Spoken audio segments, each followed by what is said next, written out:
Parmi le top 100 des films ayant récolté le plus d'argent au box-office de 2010 à 2019, on peut y trouver 50 comédies, tout comme on peut y trouver que 10 comédies, tout dépend de votre définition de comédie. Effectivement, la comédie est un des seuls genres dans lequel, surtout avec Hollywood actuel qu'on a, il est très subjectif de juger si un film est une comédie ou non. Pour vous le prouver, je vais prendre un exemple, un des films les plus populaires des dernières années, Avengers Endgame. Est-ce que c'est une comédie? Plusieurs vont dire que oui, puisqu'il y a plusieurs scènes et dialogues et buts comiques dans ce film. D'ailleurs, les personnages de Thor, Professeur Hulk et même Ant-Man sont majoritairement là pour puncher dans ce film. Cependant, beaucoup de personnes ne considèrent pas ce film comme une comédie, étant donné qu'il est avant tout un film d'action. Afin de vous simplifier les choses, dans ce documentaire audio, je vais presque uniquement parler de comédies qui sont à 100% des comédies et qui n'ont pas d'autres genres prédominants, comme Dumb and Dumber, American Pie et The Hangover par exemple.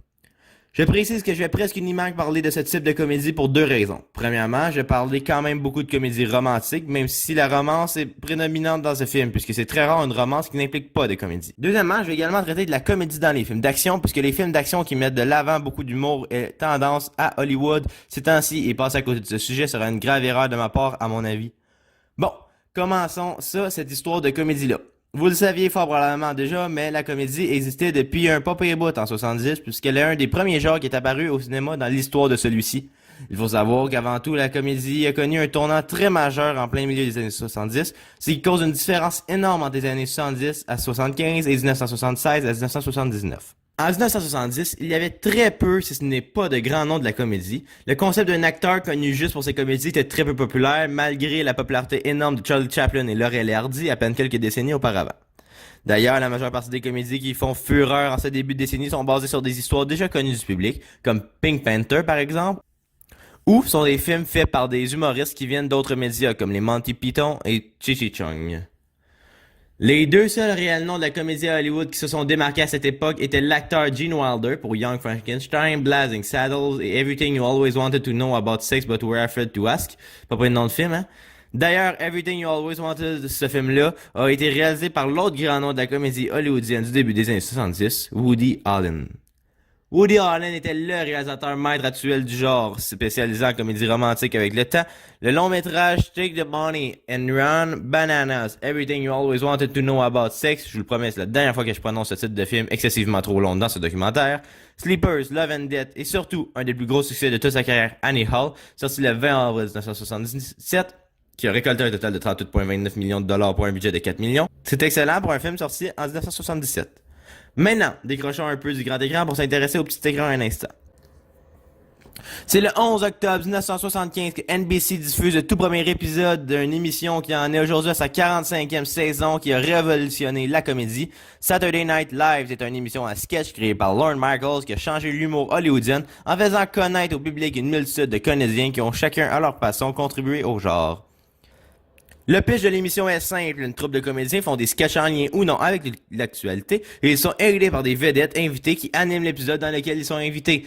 La première troupe était composée de Dan Aykroyd, John Belushi, Chevy Chase, George Coe, Jen Cortin, Garrett Morris, Lauren Newman, Michael Donoghue et Gilda Radner. Parmi ces 9 noms, vous en avez probablement reconnu au moins 2, si ce n'est pas 3. Effectivement, Dan Aykroyd, John Belushi et Chevy Chase se sont fait connaître par cette émission. Chevy Chase deviendra plus tard la tête d'affiche de la franchise à succès National Lampoon Vacation, alors que Dan Aykroyd et John Belushi deviendront un célèbre duo grâce à leur film The Blues Brothers, qui fut le second film à récolter le plus d'argent au box-office de l'année 1980. Malheureusement, John Belushi n'a pas eu l'occasion d'avoir une carrière aussi bien accomplie que ses deux collègues à cause de son décès le 5 mars 1982, alors qu'il n'était qu'âgé de 33 ans. Faut savoir qu'à l'époque, le domaine de l'humour à Hollywood était connu pour ses débauches et John Belushi a un peu trop abusé de la cocaïne le soir de sa mort, ce qui engendra chez lui une intoxication massive qui causa sa mort. Sinon, son acolyte des Blues Brothers, Dan Aykroyd, est également très connu pour son rôle dans les deux premiers Ghostbusters, qui fut d'énormes succès à l'époque et qui encore aujourd'hui sont considérés comme des films cultes des années 80. D'ailleurs, en parlant des Ghostbusters, un autre des acteurs principaux de ce film qui fait un pilier de l'humour à Hollywood s'est fait connaître par Saturday Night Live, Bill Murray. Bill Murray a participé à la seconde saison de Saturday Night Live, également connu sous son acronyme SNL, et c'est à ce moment que sa carrière a explosé. Tootsie, Ghostbusters, A Groundhog Day, Space Jam, Zombieland, The Jungle Book, des succès avec Bill Murray, on peut en nommer à appel. À la saison 6, un nouveau jeune peu connu arriva dans la troupe de SNL, pour plus tard devenir une énorme vedette de l'humour, et c'est Eddie Murphy. The Beverly Hills Cop, Coming to America, The Nutty Professor, Dr. Dolittle, Shrek, l'acteur a marqué Hollywood à sa façon au fil des décennies, mais il ne s'est pas seulement démarqué sur le grand écran, mais également sur la scène. Dans l'histoire entière du stand-up mondial, c'est un spectacle d'Eddie Murphy qui détient la première place du spectacle, ayant récolté le plus d'argent de l'histoire. Ce n'est pas rien. Je pourrais continuer à parler de l'impact de Saturday Night Live pendant longtemps, mais il y a plusieurs autres choses qui ont impacté considérablement la comédie hollywoodienne, et c'est pour ça que je vais juste vous nommer 10 acteurs les plus célèbres que SNL a fait connaître, puis après on change de sujet. Jason Sudeikis, Rob Schneider, Maya Rudolph, Andy Samberg, Chris Farley, Jimmy Fallon, Chris Rock, Will Ferrell, Adam Sandler et Mike Myers, rien que ça. D'ailleurs, les succès Wayne's World et A Night at Roxbury mettant en vedette certains des acteurs que je viens de nommer sont basés sur des sketchs de Saturday Night Live.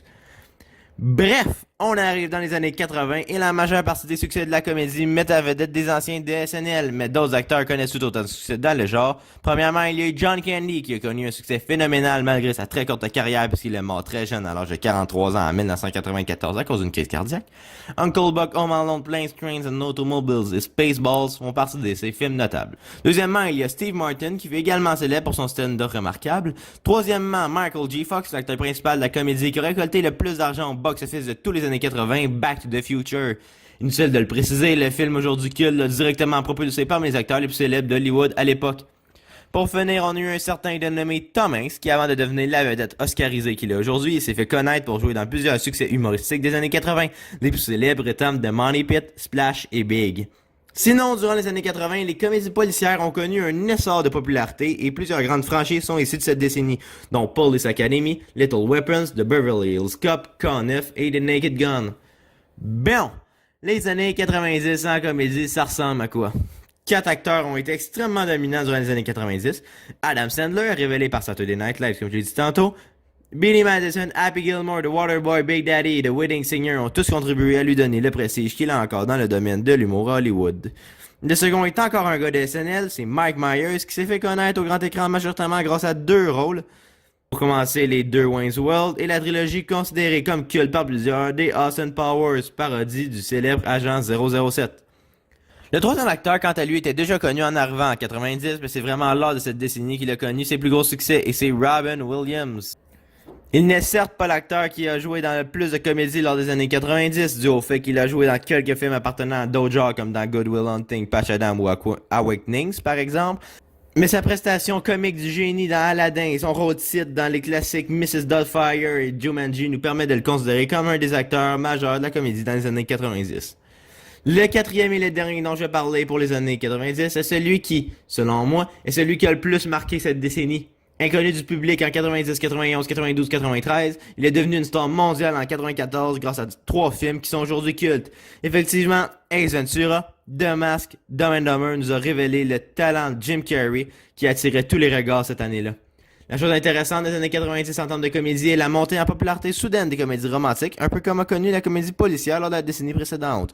Ghost, The Beauty and the Beast, Pretty Woman, There's Something About Mary, qui est plus centré sur l'humour que les autres films, Notting Hill, As Good As It Gets, Runaway Bride, My Best Friend's Wedding, You've Got Mail et Four Weddings and a Funeral sont tous des comédies romantiques qui font partie du top 100 des films ayant récolté le plus d'argent au box-office des années 90. C'est énorme, c'est un dixième de la liste. Vous remarquerez probablement qu'une certaine actrice a tenu le rôle titre de plusieurs de ses films, et c'est vrai, Julia Roberts fut l'actrice principale de 4 de ses succès. C'est énorme. Avant de quitter les années 90 afin d'entrer à tête première dans un nouveau siècle, je tiens à vous parler d'un dernier film qui a marqué les années 90, certes, mais qui a surtout influencé l'allure de plusieurs comédies des années 2000. Le film pour ados American Pie fut un énorme succès commercial lors de sa sortie et a engendré un nombre incalculable de suites et de spin-offs. Pour les curieux, un spin-off au cinéma consiste à faire un film sur un personnage plus ou moins secondaire d'un autre film déjà sorti. Les exemples les plus célèbres sont la trilogie du Hobbit, spin-off de Lord of the Rings, et les films d'animation Puss in Boots, The Minions et Penguins of Madagascar, respectivement des spin-offs de Shrek, Despicable Me et Madagascar. Donc, pour en revenir à American Pie, ce fut une énorme réussite, mais il est surtout réputé pour son humour particulièrement grivois et centré sur la sexualité. D'ailleurs, le titre du film vient du moment fort du film qui est axé sur le sexe, alors que le pitch tourne autour du sujet. Maintenant, c'est le moment où je dois vous expliquer comment fonctionne la MPAA américaine, et c'est quoi en tant que telle la MPAA américaine. Avant tout, MPAA est un acronyme de Motion Picture Association of America et c'est une association qui classifie les différents films d'Hollywood. 6 studios en sont membres, les 6 plus gros américains d'ailleurs. On y retrouve Disney, Netflix, Paramount, Sony Pictures, Universal et Warner Bros. Cette association permet d'officiellement classifier comme il le faut un film afin d'éviter qu'un enfant de 7 ans aille voir au cinéma un film comme ça ou American Pie justement. Ça permet donc aux parents et même aux personnes les plus sensibles pour elles-mêmes d'éviter de voir un film trop choquant pour eux ou leurs enfants. Par exemple, si tu as 12 ans et que tu veux voir une comédie vulgaire, mais pas trop non plus parce que tu es encore jeune, eh bien il suffit de voir le classement MPAA qui va dire fort probablement soit PG-13 ou Rated R. Et dépendamment de la classification du film en question, il saura s'il serait approprié ou non pour lui de voir ce film. À noter que ce ne sont aucunement des lois, juste des recommandations, à l'exception des films NC-17 théoriquement, mais encore là, il y a personne qui reçoit une amende pour avoir vu un film NC-17 alors qu'il n'avait moins de 16 ans. C'est juste que la personne à la billetterie du cinéma pourrait techniquement te refuser si t'es trop jeune pour voir un film de cette classification. Bon, depuis tantôt, je dis PG-13, Rated R, NC-17, alors que ça veut probablement rien vous dire pour l'instant, mais c'est justement pour ça que je suis là. Il existe actuellement 5 différents classements. J pour General Audience, ce qui veut dire que le film est tout public. Une comédie générale, c'est Toy Story, par exemple. Ensuite, on a PG, qui veut dire Parental Guidance Suggested, ce qui est au Québec souvent traduit par déconseillé aux jeunes enfants. Une comédie classifiée PG, par exemple, c'est Home Alone. Vous comprenez que ça reste très soft comme catégorie. Pour continuer, on a le PG-13, Parents Strongly Cautions, et 13 pour l'âge. Au Québec, on dit que 13 ans et plus, mais aux États-Unis, c'est plus vu comme une recommandation qu'autre chose. Dans le fond, ça veut dire, attention les parents, assurez-vous de ne pas montrer ça à vos plus jeunes. Nous, on considère qu'à l'âge de 13 ans, votre enfant peut le voir sans risque de traumatisme. En exemple, je pourrais vous donner Dumb and Dumber, comme j'ai dit tantôt. Il y a plusieurs scènes qui présentent des blagues à caractère sexuel, mais il n'y a rien de trop présenté explicitement. Pour continuer, on a Rated R ou R-Rated, ça dépend, c'est votre choix, vous le dites comme vous voulez, qui veut dire que toute personne âgée de moins de 18 ans devrait théoriquement être accompagnée d'un adulte pour le voir. Le R, c'est pour Restricted. Pour l'anecdote, l'exemple le plus célèbre est celui dont je viens vous parler, American Pie. Le film parle de sexualité ouvertement, alors que beaucoup de choses sont montrées explicitement. Ce n'est pas le cas d'American Pie, mais dans les comédies R-Rated, on voit également souvent des blagues sur la drogue et des personnages en consommés. Au Québec, on traduit souvent par 16 ans et plus. La dernière catégorie est beaucoup plus rare, c'est NC-17 pour No Children Under 17. Là, c'est littéralement 18 ans et plus. Dans ce cas, c'est qu'il y a littéralement des scènes qui se trouvent à la limite de la pornographie. On n'en voit pas mal jamais parce que le cinéma ne les diffuse pas, ou presque pas. D'ailleurs, le NC-17 existe vraiment pour atténuer les films parce qu'énormément de comédies célèbres ont été classifiées NC-17 afin de les obliger à les rendre moins vulgaires. Ce fut le cas pour Jackass le film, South Park le film et les fameux American Pie, toute la gang. D'ailleurs, vous remarquerez que ce n'est pas rare afin de vendre plus en DVD que sur les DVD des films du genre il est écrit unrated. Eh bien, ça veut simplement dire que la version DVD n'a pas été classifiée, ce qui insinue que dans le DVD, tu vas trouver plusieurs scènes beaucoup plus vulgaires puisqu'ils savent bien que la version DVD du film serait NC-17. Et c'est pour ça que ce n'est pas rare qu'avant de faire play, tu dois choisir entre la theatrical version ou la unrated. Le theatrical est le rated R pour la plupart des cas, alors que la unrated est techniquement la version NC-17. À noter que la MPAA n'est pas une loi, les films ne sont aucunement obligés de le passer par là avant de se retrouver dans le cinéma. Mais si un film n'a pas reçu sa classification MPAA, il y aura fort probablement très peu de cinémas qui vont accepter de le distribuer afin d'éviter de se mettre dans l'eau chaude en mettant un film trop choquant sur leurs écrans. Bon, c'est sur cette énorme parenthèse qu'on peut enfin parler des années 2000. Rappelez-vous que lors des années 80, les comédies policières ont connu un boost de popularité alors que la décennie suivante, ce fut les comédies romantiques. Eh bien, durant les années 2000, ce fut les parodies. Effectivement, les quelque chose movies comme Scary Movie, Super Hero Movie et Disaster Movie, par exemple, ont connu un boost de production faramineux pour un genre auparavant très peu produit. De 2000 à 2009, on a eu dans l'ordre Scary Movie 2, Not Another Teen Movie, Scary Movie 3, Date Movie, Scary Movie 4, Epic Movie, Disaster Movie, mais cette mode est disparue aussi vite qu'elle est arrivée, car des films finissant par movie, on en a eu un seul depuis 2009 et c'est Scary Movie 5 en 2013. Ces films ayant souvent un budget rôdant autour du 20 millions sont souvent très vulgaires, d'ailleurs l'entièreté des films que je viens de nommer sont tous soit PG-13 ou R-rated. Ils ont souvent un scénario très maigre, disons. Par exemple, le film le plus long de la liste que je viens de vous faire dure 1h28 minutes, c'est à la limite du minimum pour être considéré comme un long métrage. Le film présente souvent des enchaînements de références à la pop culture. D'ailleurs, l'histoire est souvent un mélange de 2 ou 3 films célèbres. Dans le cas de Scary Movie 1, c'est Scream et I Know What You Did Last Summer. Dans Scary Movie 3, c'est Sings et The Ring. Alors que dans Epic Movie, c'est majoritairement The Chronicles of Narnia et Charlie and the Chocolate Factory. Mais pourquoi tant de films du genre ont été produits? Eh bien, simplement pour l'argent. Surprenant, n'est-ce pas? Après l'énorme succès qu'a fait Scary Movie, il a récolté 278 millions de dollars au box-office pour un budget de 19 millions, les studios se sont rendus compte que c'était des films pas chers à produire, qui ne nécessitaient pas de vedettes, faciles à créer et qui rapportent beaucoup d'argent. C'est un jackpot pour eux. Or, au fil des films, ils rapportaient de moins en moins d'argent au box-office, puisque ces films ont acquis une réputation très négative avec le temps, et l'échec total qui fut Disaster Movie en 2008 fut le coup final. Le film fut un désastre sans faire de mauvais jeu de mots. Les films du genre ont entièrement arrêté d'être produits, ou presque depuis. Mais le sous-genre de la comédie est revenu sous une autre forme pas longtemps après, qui consistait à se focaliser sur la parodie d'un film célèbre au lieu de parodier un genre. Ce fut le cas chez les films Meet the Spartans, Vampire Sucks et The Hungover Games, mais ce ne fut jamais d'énormes succès et ce type de film est directement disparu. Sinon, côté comédie romantique, le sous-genre a continué d'être populaire dans les années 2000 grâce à des films comme Love Actually, What Women Want, My Big Fat Greek Wedding, Sex and the City et Mamma Mia.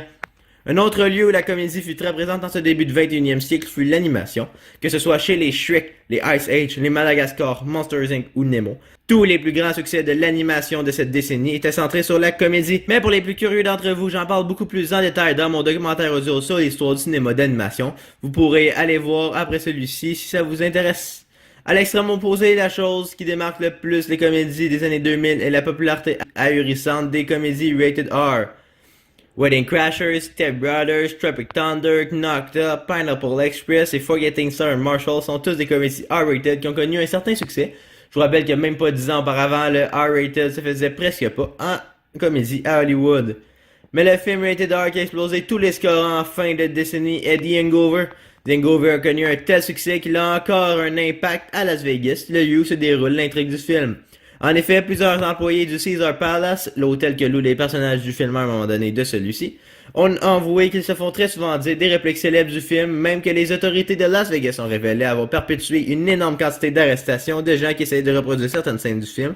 Ils ont pris un exemple que beaucoup de monde ramenait des tigres à Vegas, puisque dans une certaine scène du film, les protagonistes ont volé le tigre de Mike Tyson, le célèbre boxeur.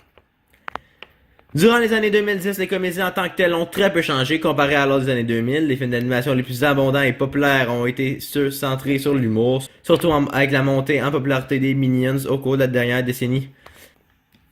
Sinon, animation, à part les comédies qui récoltent le plus d'argent au box-office sont R-rated, mais ce n'est pas tout. Durant les années 2000, les comédies ont commencé à oser parler de sexe, et bien durant les années 2010, elles ont également commencé à être plus violentes et à plus aborder les sujets plus chauds comme la drogue et la politique afin de laisser plus de liberté aux réalisateurs.